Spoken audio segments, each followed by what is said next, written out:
Please join me for a few moments of centering silence.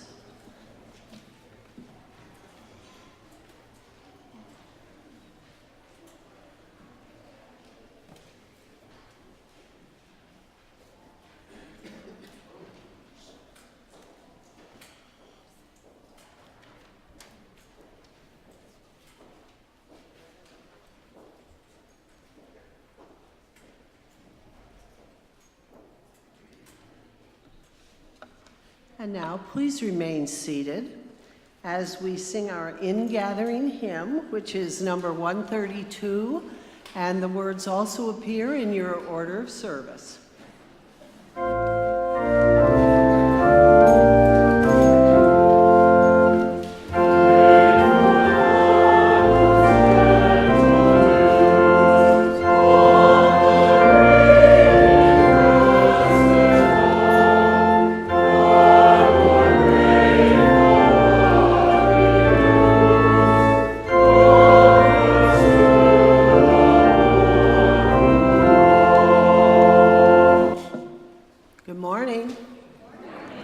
Welcome to the First Unitarian Society of Madison. This is a community where curious seekers gather to explore spiritual, ethical, and social issues in an accepting and nurturing environment. Unitarian Universalism supports the freedom of conscience of each individual, as together we seek to be a force for good in the world. My name is Karen Rose Gredler, and on behalf of the congregation, I would like to extend a special welcome to any visitors and guests who are with us today. We are a welcoming congregation, so whomever you are and wherever you happen to be on your life's journey, we celebrate your presence among us. Visitors are encouraged to stay for our fellowship hour after the service, and to look for people holding teal-colored stoneware mugs.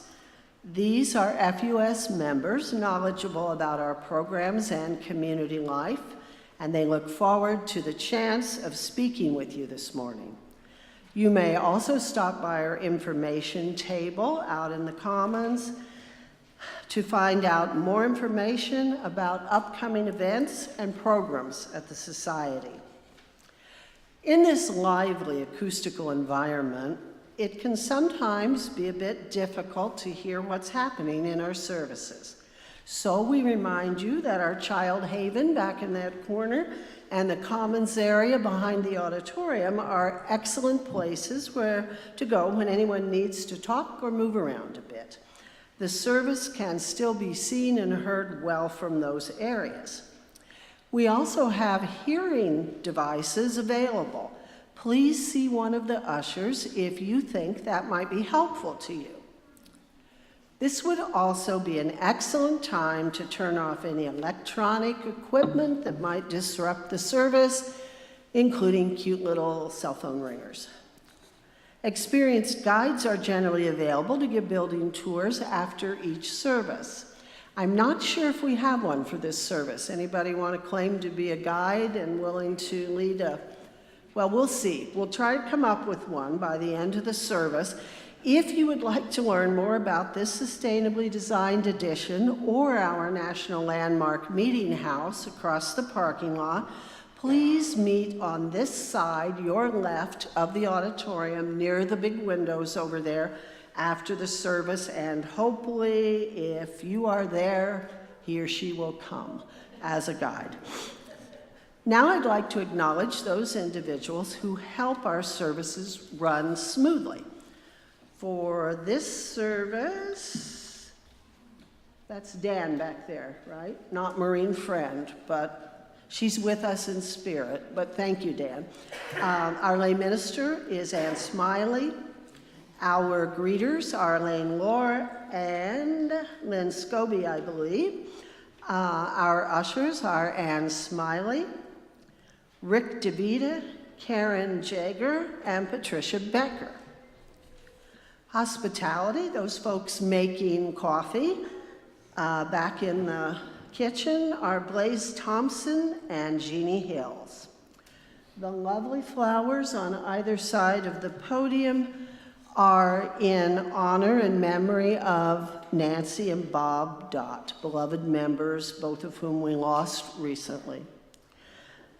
Nancy Webster was responsible for plant care for today. Also, please note the announcements in our Red Floors insert to your order of service with lots of information about upcoming events at the Society and more information about today and what's going on this weekend. Again, we welcome you. We hope today's service will stimulate your mind, touch your heart, and stir your spirit. Thank you.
In this quiet hour, may our spirits be renewed, and in this gathering of kindred spirits, may we be ready to extend ourselves to those in need and with trust receive the hand that is offered to us. In this community of ideals, may we remember the principles that guide us and reflect upon those things that give our life greater meaning, renewing our dedication to serve the highest that we know. May our minds be open during this time to new insights. May our hearts be moved to greater compassion as we give thanks for the lives that we are blessed to share. I invite you to rise in body or in spirit for the lighting of the chalice.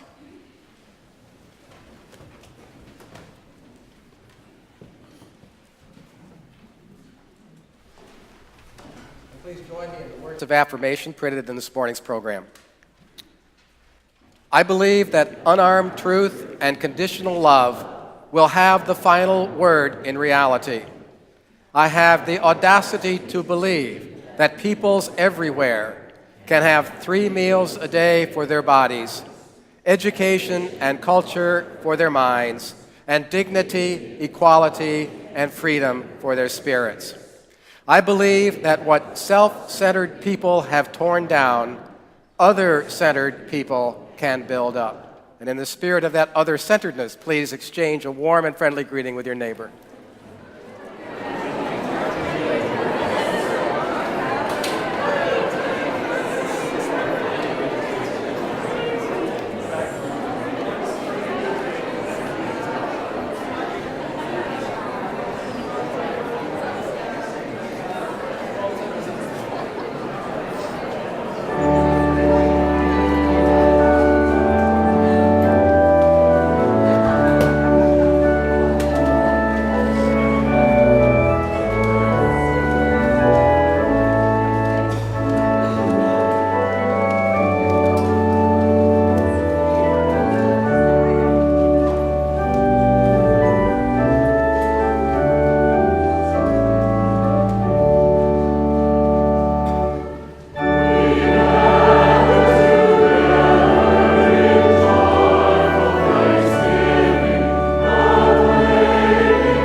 Be seated. Now I'd like to invite our children to come forward for the message for all ages.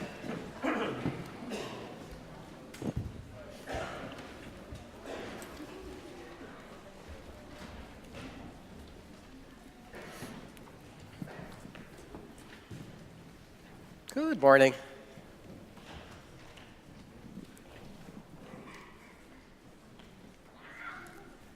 Wow.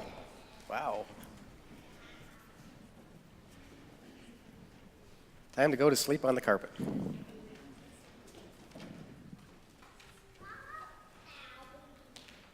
Okay.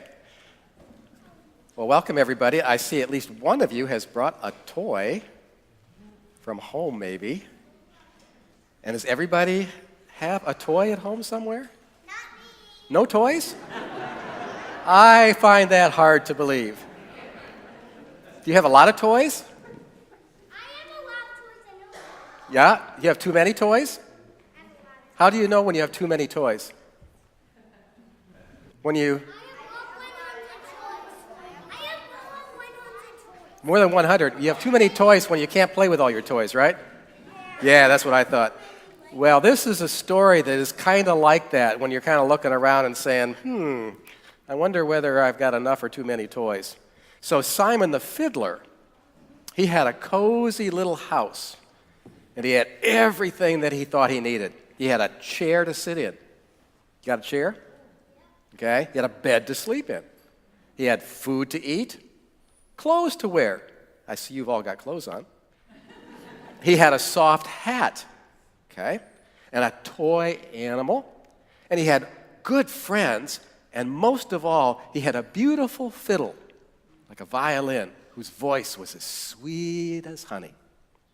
And for a long time, Simon was perfectly happy in his small house. He took care of his house, and he spent lots of time with his friends, and he played his fiddle to his heart's content, made beautiful music. But then one day, Simon was looking around his little house, and he thought, I don't have enough. I want more. So Simon got himself another chair, and another, and another, and then a few more. And soon Simon had many chairs. But Simon was still thinking to himself, I don't have enough. So he got another hat, and another, and another, and then a few more. And soon Simon had a whole bunch of hats. But still, Simon thought to himself, I don't have enough.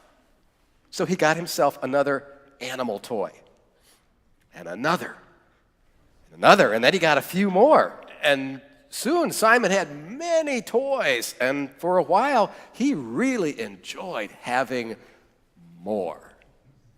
Until he noticed that his house was getting rather crowded. And in fact, it got so crowded he could hardly move around. And at that point, Simon kind of missed his simple life. He missed taking care of his simple house. He missed spending time with his friends and playing his beautiful fiddle. He had all this stuff he had to take care of. He said, I've got too much. So he set up a long table, and he put all the chairs he'd gotten around the table, and he put a hat and a toy animal next to each one of those chairs on the table. And then he decorated his house, and he baked a cake, and when everything was ready, he invited all of his friends to come over for a wonderful party. And when Simon's friends arrived, they said, Simon, hello, it's been so long.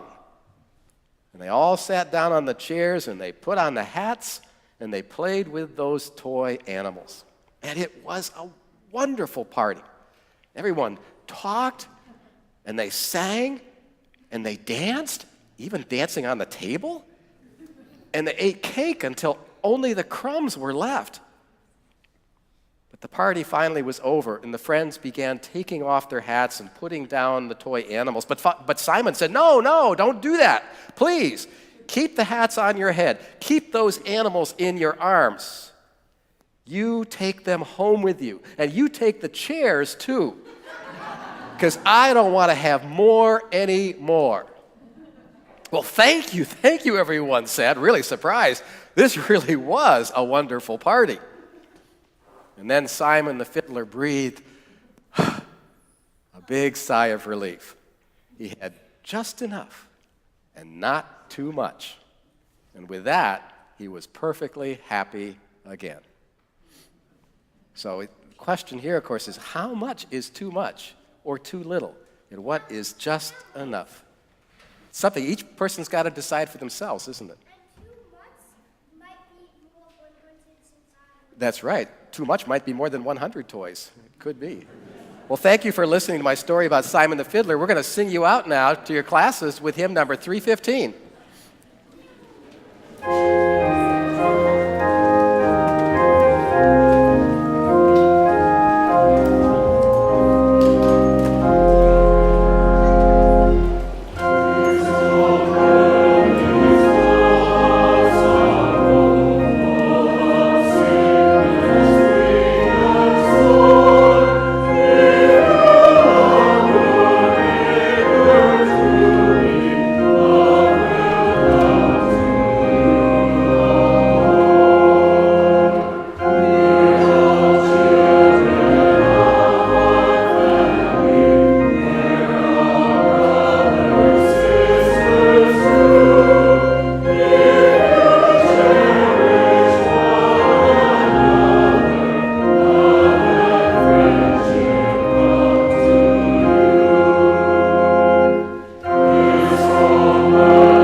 Please be seated.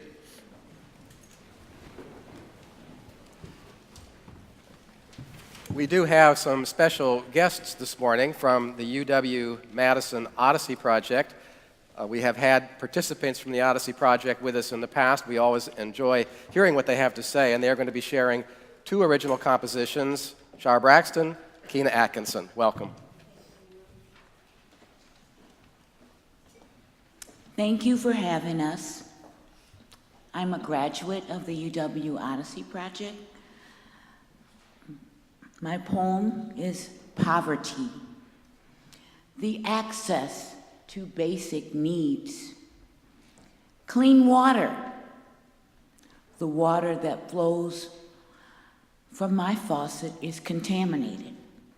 The lake, the oceans. Do people and animals really matter? Shelter. Look around. The schools, the churches, and yes, even Madison. The Odyssey program has women, men, and children that need housing, high rent, temporary shelters, unjust application procedures. Our administration, just empty chatter, chatter, chatter. Food, processed and non-nutritious.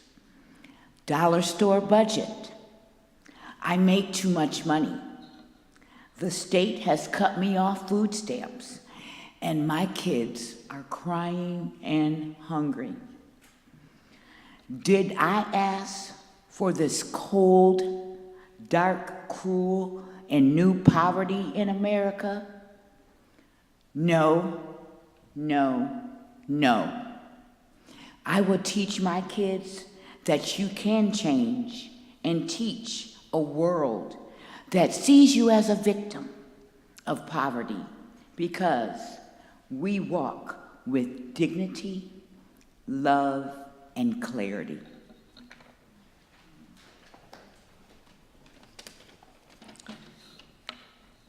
My name is Keena Atkinson, and I'm reading a piece that I wrote called Rich, Poor Woman. Rich is better than poor until the cost to be rich is paid in intoxicated blows to my teenage body. Kicks and fists delivered by the father of my child, soaked in alcoholic rage. Pleas and screams for help, absorbed and unanswered. Hopeless tears landing on eggshells that I didn't tiptoe on gently enough. Leave? I can't leave. That's impossible. No longer was I his girlfriend. I'd become his property. Leaving was never an option. I never imagined a life outside of stable and unpredictable abuse. As a little girl, we snuck out in the middle of the night, leaving everything, including the state we lived in, to escape my abusive father. And there I was, just years later in the same cycle with my own child this time. Rich is better than poor when starting over is a myth. If I leave him, he will find me and kill me.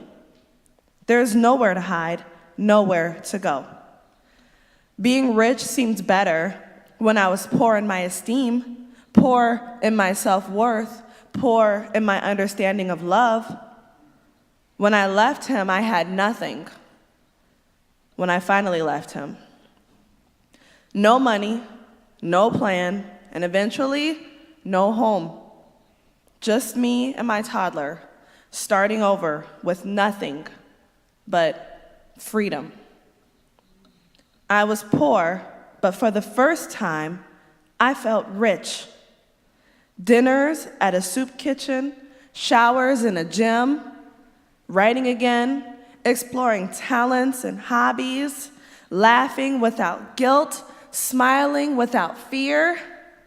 None of that cost me a dime. And as a poor woman, free was within my budget. Having say-so over my body every day, poor in my pockets, rich in my joy. Don't pity me because I am now happy and free. Either I was brave enough to leave or I had nothing else to lose. facing the unknown and starting from scratch, growing in confidence, creativity, and boldness.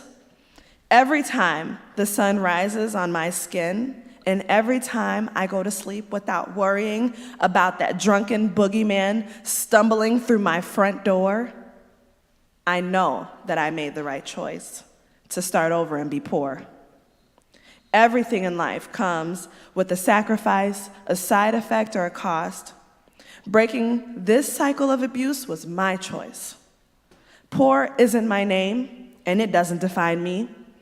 Poor happens to be a side effect of generations of domestic abuse, untreated mental health issues turned into substance abuse, my single mom doing her best, the best she could to raise her daughters alone with few resources, not being able to teach us something she didn't know herself, and me not being able to fix something that I didn't even know was wrong.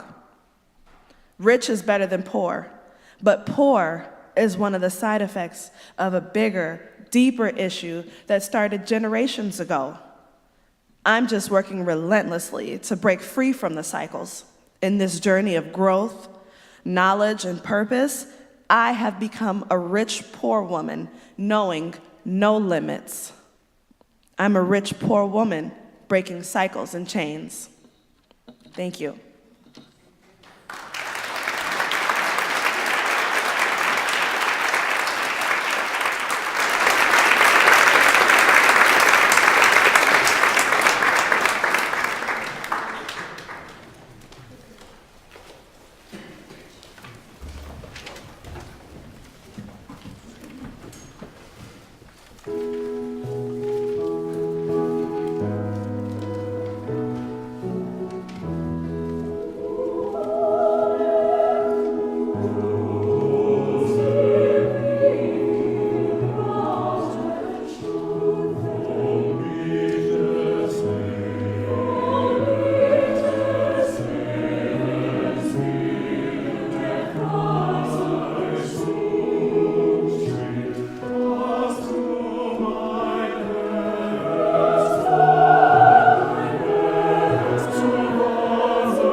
Many thanks to Kina and Shar for joining us again and sharing their experiences and their thoughts, and also to the Festival Choir for gracing our auditorium with their wonderful music once more. It's always good to have you all here. The story of Siddhartha Gautama's sacrifice of a privileged princely life for a life of physical austerity, that's a familiar story. Confronted, once he had left the palace of his father, confronted with the spectacle of poverty and illness and aging and death, Siddhartha set out to discover the underlying source of all this human suffering and how it might be remedied. And Siddhartha, like many before and after him, was initially convinced that only by literally killing off all the human passions, denying himself every aspect of physical comfort and pleasure, only then could a person achieve perfect peace and equanimity and permanent release from life's travails. And so rigorous did his ascetic practices become that it very nearly cost Siddhartha his life.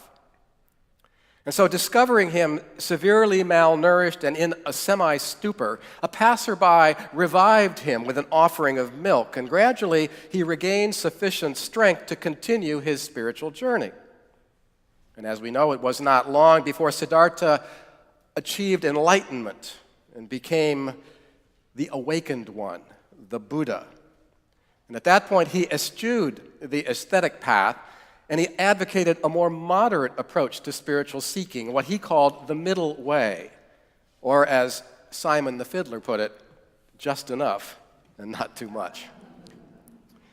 The 19th century transcendentalist Henry David Thoreau was of much the same mind, advocating what he called voluntary poverty. And Thoreau argued that if one had just secured the basics in terms of food and shelter and clothing and fuel, at that point, the individual would be in a position like the Buddha to entertain the true problems of life with freedom and the prospect of success. And besides bestowing individual benefits, Thoreau claimed that this voluntary poverty could also be a boon to society at large. I am convinced, he wrote, that if all men were to live simply, then thievery and robbery would be unknown. Because these take place only in communities where some have more than is sufficient, while others have not enough. Now, Thoreau and the Buddha could perhaps be described as moderates in this regard, but others have been moved to make more extreme material sacrifices. Like Siddhartha, St. Francis of Assisi was born into wealth and privilege. He was the scion of a rich merchant family in medieval Italy. And indeed, the whole prospect of poverty or disease frightened Francis, and he would go out of his way on his business trips to avoid coming into any contact whatsoever with members of medieval society's underclass. But then legend has it, he received this revelation. Francis, a disembodied voice told him, Francis, everything that you have loved and desired in the flesh, it will be your duty now to despise and to hate.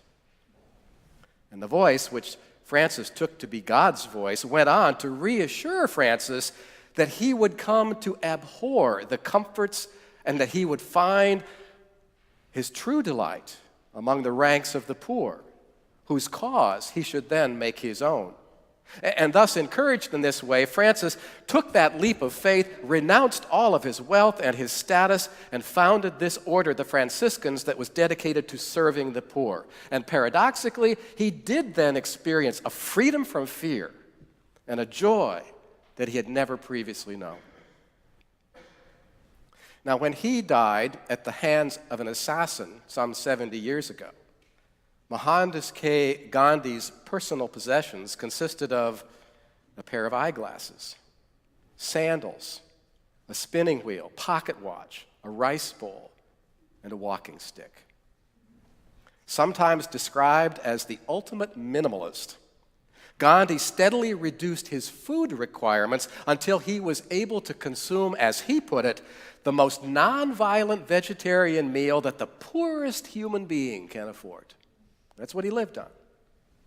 Like Francis, Gandhi's choice of clothing, typically nothing more than a loincloth or a dhoti, was also dictated by his desire to live in this state of holy poverty. And for him, The dhoti symbolized his solidarity with the poor, because as long as India's poor were kept naked because of British imperialism, Gandhi proclaimed that he would wear nothing more than the poorest Indian could afford, even if he were called into the presence of the King of England. Both Gandhi and Francis were God-possessed, and they felt called by a higher power to embrace a life of poverty. I know that God is more often found in the lowliest of his creatures than in the high and mighty, Gandhi explained, and I am struggling to reach the status of these, hence my passion for service to the suppressed classes. Now, what's noteworthy about these several examples of what I call holy poverty is that each of them features to a greater or lesser degree a social as well as a personal spiritual dimension. Thoreau's concerns about growing economic inequality in the 1840s and how it affected human relationships, those concerns are equally relevant today. If people would just recognize that less is more, and if they would be more willing to work for a fairer distribution of wealth, we would all be better off, Thoreau predicted. Francis, Gandhi, they chose to be poor, ostensibly for religious reasons. But this is not to say that because they chose to be poor that they sanctioned poverty. Both of them deplored the plight of the dispossessed, and they used their stature as holy figures to combat the stigma of poverty and to underscore our common humanity. Both of these men initiated movements that were meant to improve the lives of the poor and to shame the rich. For his part, the Buddha was convinced from his own personal experience that want and hunger are an impediment to spiritual practice. Contemporary research appears to bear him out. A few years ago, researchers at the University of Minnesota recruited a few healthy volunteers who would be willing to reduce their caloric intake to just slightly above the starvation level. And the subjects later described their experience as horrific. Not just because of the physical discomfort, but because they said food became the only thing that they thought about or cared about. Scarcity, as Cass Sunstein summarized the outcome, scarcity captures the mind. This is especially true for children. We sometimes wonder why academic success often eludes kids from impoverished families. Well, there is, of course, lack of stable housing, overwhelmed parents. Those are part of the reasons, but so is hunger. Hunger makes a child feel cold all the time, Ursula Le Guin recently wrote. Hunger makes a child stupid. Hunger makes a child sick. And then she goes on to note that one school-age child in 3 in this country cannot count on 3 meals a day. 1 in 3. But despite the incredible wealth at our disposal, far in excess of anything that Francis or even Gandhi could possibly have imagined, there's neither much sympathy for the least of those among us or much in the way of an active ongoing effort to improve their lot. These days, it's hard to imagine, isn't it, any sane politician mounting a war on poverty, as Lyndon Baines Johnson did in 1964 when the national poverty level was about the same as it is today? This is what I call unholy poverty. It's unchosen, and it is usually inadvertent. And yet there is a widespread feeling among many Americans, and even among many poor people themselves, that if you are thus disadvantaged, you have only yourself to blame. 60% of Americans surveyed in 2014 described the poor as lazy. 60%. That was an attitude shared by only 24% of Europeans. Even more surprising, given Jesus' oft expressed concern for the plight of the poor, even more surprising is that 46% of American Christians and 53% of white evangelical Christians fault the poor for their lack of effort. You're just not trying hard enough. Other critics have argued that the poor act financially irresponsibly, like Iowa Senator Chuck Grassley, who attributed the failure of low-income individuals to climb the economic ladder to their, quote, habit of spending all their money on booze, women, and movies. Now, although it does exist, reckless spending is hardly the rule among those mired in poverty. More often, low-income Americans have to make some very hard choices week in and week out, whether to pay the rent, the utility company, or spring for a bag of nutritious groceries. Some 58 million American workers earn less than $15 an hour. 42 million of those earn less than a poverty wage of $12 an hour. 12 million working Americans are dependent on payday lenders and absorb those huge interest payments in order to meet their basic needs. Matthew Desmond writes in his Pulitzer Prize-winning book, Evicted, that exploitation thrives when it comes to the essentials. These loans are typically used to pay for life's necessities and not for its little luxuries. Now, those who hold poor people responsible for their status will often point to those prominent individuals in our society who overcame these formidable obstacles and ascended into the ranks of the middle class or even the upper class.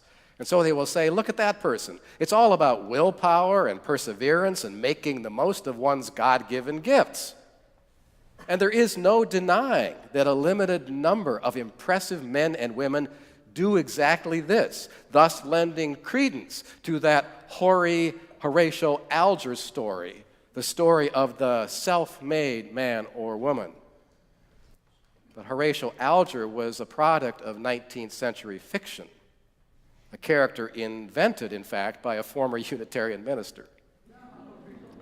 So yes, I mean, to some extent, we're absolutely correct here. Individual advancement is possible in the United States, as our two readers, Shar and Kina, demonstrated before. I mean, they are working hard to get where they have gotten today and to move even further. But when it comes to overall social mobility in this country, we rank at the bottom compared to other so-called wealthy nations. At the bottom. As Jeff Madrick recently observed, the more privileged parents are, the more likely their children will be upwardly mobile. And the rest are typically left behind, and that gap is steadily widening. And there are reasons why it has become increasingly difficult for impoverished families to improve upon their situation. These days, the truly destitute face what the social historian Earl Shorus describes as a surround of force. A surround of force. It was described earlier in the two poems by Kina and Shar. This is what Shorus says. Their environment contains so many inhibiting forces: hunger, abuse, isolation, exploitative landlords, police, drugs, illness, racism, that poor people literally cannot find an exit. And in many cases, they have ceased believing that any avenues of escape exist. And so the Milwaukee families that Matthew Desmond followed over a period of time in his study of eviction in that city, that's a case in point. And he shows that when a family loses their home because they cannot afford the rent payments, which typically consume 50, 60, 75% of their take-home pay, then it creates a whole cascade of other problems. Furniture, clothing, books will all be lost in the process. Support networks will be sundered. Schooling will be disrupted. And once you've been evicted, the tenant is considered to be a poor risk by other landlords. And so their applications will be rejected. At that point, the affected individual may then have no option but to move into substandard housing in a dangerous neighborhood, which Desmond says is a blow to one's psychological health and engenders fatigue and hopelessness. Now, these conditions affect not just people of color in our inner cities, but poor whites in deteriorating rural communities as well. Surveys indicate that members of this particular cohort are losing confidence quickly, confidence in their ability to alter their conditions. And these folks, poor whites, represent 2/3 of America's poor, and they are now the most pessimistic of all racial and ethnic groups. So in the end, poverty not only captures the mind, it kills the human spirit. Now, what makes today's poverty so unholy is not just the mental and the physical suffering, not just the reduced lifespans that it engenders, but the realization that those who have the power to create a different scenario, a more equitable culture, that the people in charge just don't care. And so it's almost as if many of our leaders have been channeling for the past decade or two Ayn Rand, who put it this way in her essay entitled Man's Rights. She wrote, "There are no economic rights. There are no collective rights. There are no public interest rights. The right to life means that a man has the right to support his own life by his own work.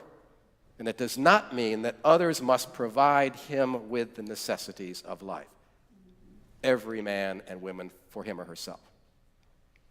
The U.S. social safety net is now the weakest among the world's wealthy nations. According to the Organization for Economic Cooperation and Development, our country's overall poverty prevention rating,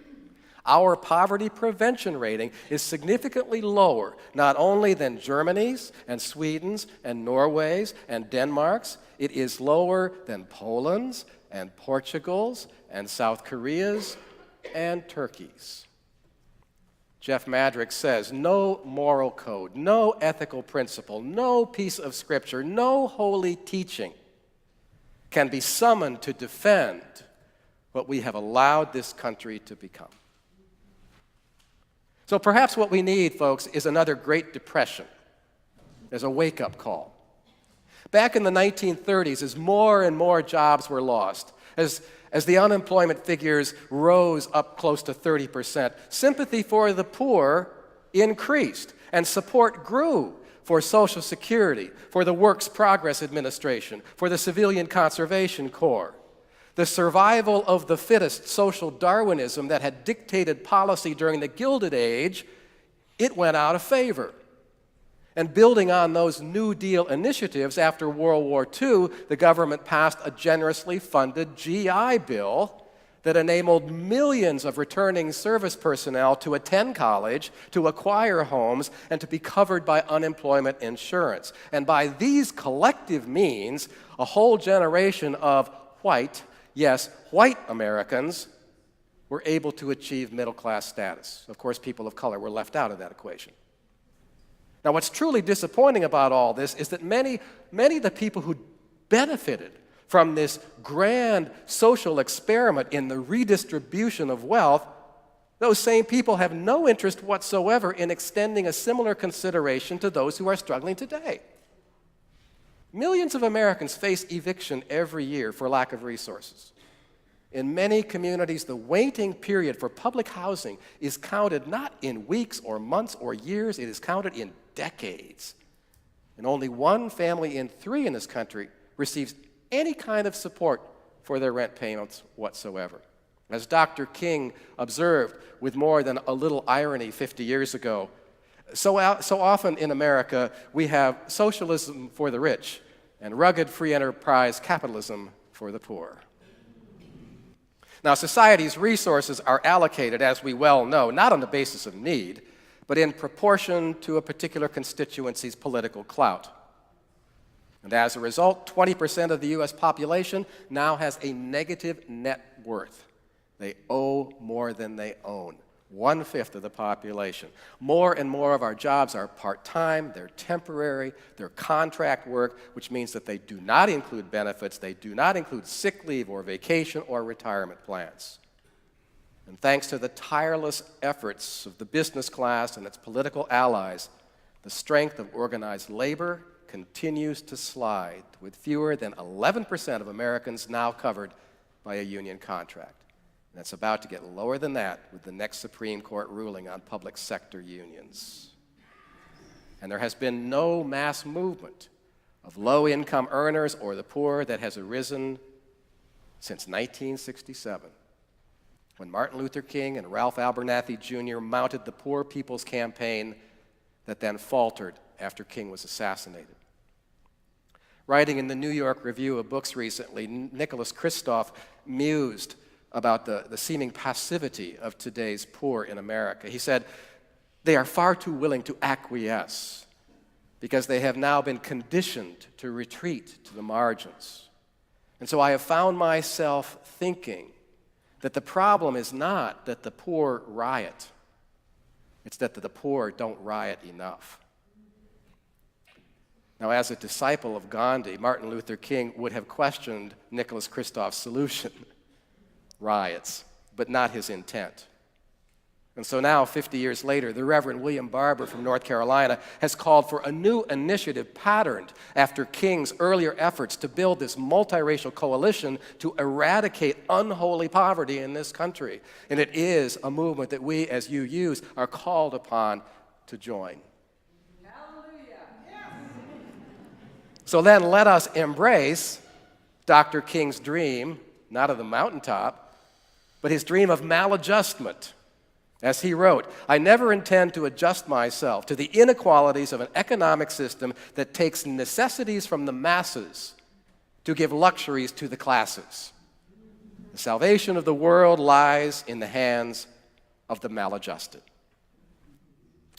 As a postscript, today we celebrate the existence of the Odyssey Project, other projects like it, that do provide underprivileged individuals with the opportunity to earn college-level credits with the prospect of entering into and completing a 2- or 4-year degree program. This is one of the best avenues available for those seeking a rewarding career and an economically secure life. FUS is proud to have partnered with Odyssey now for many years and as it has continued to expand its efforts.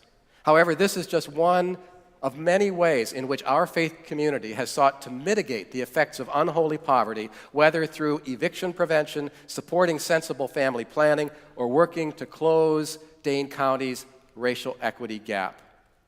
Faith in action, the kind that we practice, does make a difference, and in time, I believe it will help to foster a culture of mutual concern and sharing. We gather each week as a community of memory and hope. And to this time, we bring our whole and sometimes our broken selves, carrying with us the joys and sorrows of the recent past, seeking here a place where they might be received and celebrated and shared. We do have a couple of items to note today. Earlier, we did mention that the flowers on either side are in memory and celebration of the lives of Bob and Nancy Dott, who died within 6 weeks of each other. We interred Bob and Nancy's ashes together at Forest Hill Cemetery yesterday morning, and Nancy's memorial service was held here yesterday afternoon. Bob Dott's memorial is planned for the 21st of April in the Landmark Auditorium. We also wish to celebrate the memory of Greg Erickson, who died of an apparent heart attack on Wednesday. And Greg's woodworking skills and his contributions to both of our buildings are on display and fondly remembered, and Greg is the one that designed and built this pulpit, as well as the 2 tables behind me, and he supervised all the interior woodwork for this atrium auditorium. So he will be very, very much missed. And then finally, warm wishes to Karen Updike, who suffered an apparent stroke recently, and we hope that she will soon be healthy and whole again. In addition to those mentioned, we would acknowledge any other unarticulated joys and sorrows that remain among us. As a community, we hold them with equal concern in our hearts. Blessed be, and amen. And I now invite you to participate in the giving and the receiving of our offering.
Hi, I'm Larry Fanland, and I'd like to share why I pledge to the annual campaign. My husband and I first visited the meeting house about 8 years ago. Good friends had urged us to give it a try, but we were skeptical. Neither of us had especially warm memories of the religious organizations we'd grown up with, a situation probably a lot of people in this room can identify with.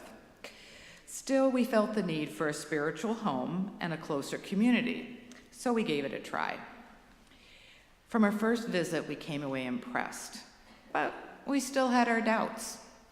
Would we need to sign on to a rigid set of beliefs? Would FUS be inclusive? Was there a strong commitment to social justice? Could such a large congregation be welcoming to new members? The more we learned, the more we discovered it was a perfect fit. In the years since, I've benefited each week from thoughtful sermons and beautiful music, a wonderful example we've received this morning. I've been proud of our social justice efforts. I've made close friendships. I have a special place in my heart for the wonderful people in my chalice group, the Japanese crane meditation class.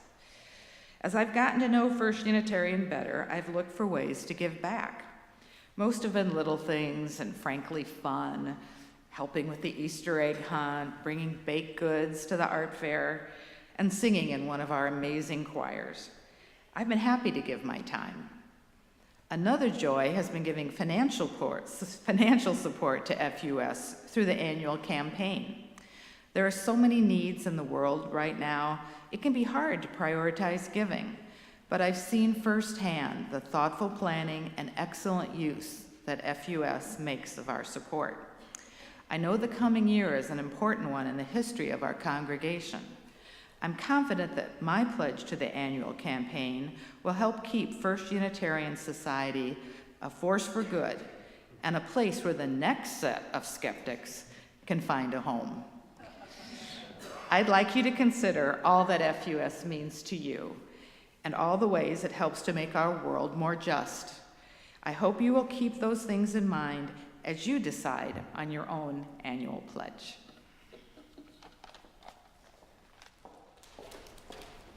Thank you so much, Larry. And I would invite you once more to rise in body or in spirit for our closing hymn.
Please be seated for the benediction and the postlude.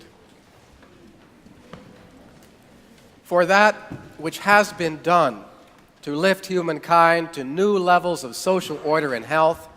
For that, let us be thankful. And for that which we can do but have left undone, let us strive to give it new life. And for that which needs to be done but is still beyond our reach, let us continue to search, to seek, and to nurture our hopes. Blessed be, and amen.